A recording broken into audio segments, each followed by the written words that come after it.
Have you ever met somebody from a different culture and been like, why do they do things that way? That's weird. That's odd. That's dumb. They should just do it the way we do it or the way I do it. Um, I think most of us have done that. And so this chapter is kind of about that concept. And we're kind of sort of compare and contrast the two terms, ethnocentrism and cultural relativism. So ethnocentrism is, in essence, just judging other people based on our own cultural standards.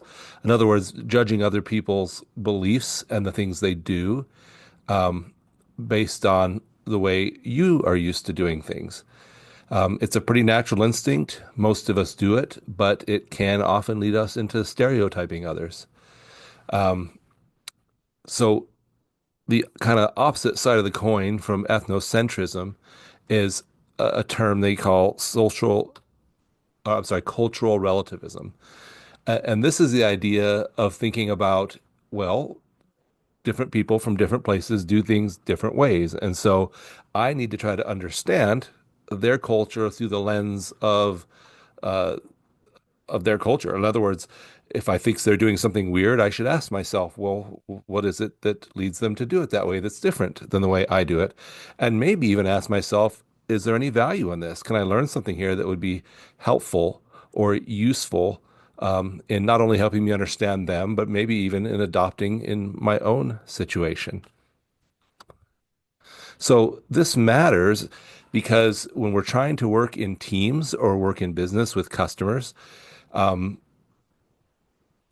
ethnocentrism can lead us to just judging other people and being biased and prejudiced.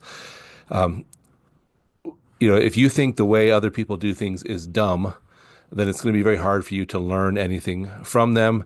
And it's also going to be very hard for you to serve their needs or their wants, depending on what the nature of your relationship is. Um,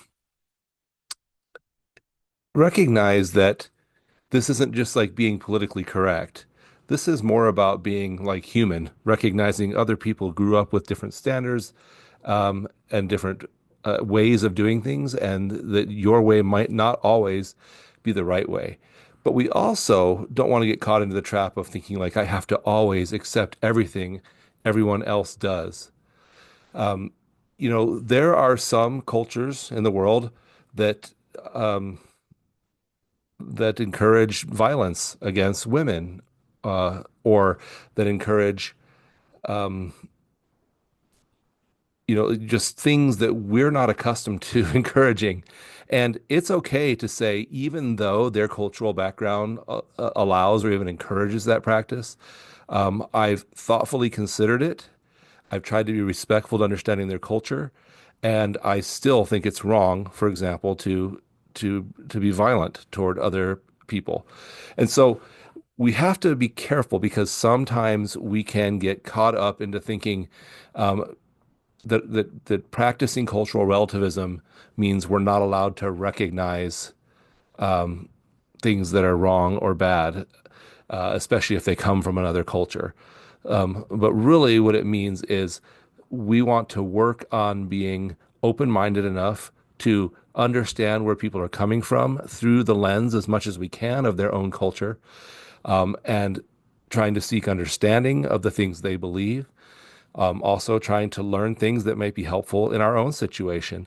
But ultimately, we don't have to give in to something if we consider it morally wrong through our own cultural lens.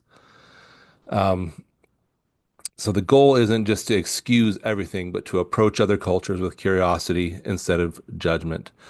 We can respect cultural difference, and we can still have the courage to question something that's harmful or something that's done in the name of tradition and tradition only. Anyway, I hope that kind of explains the difference between those two terms, ethnocentrism and cultural relativism, but also that maybe it makes it clearer why it's so important for us to try to seek that understanding in our business and other relationships.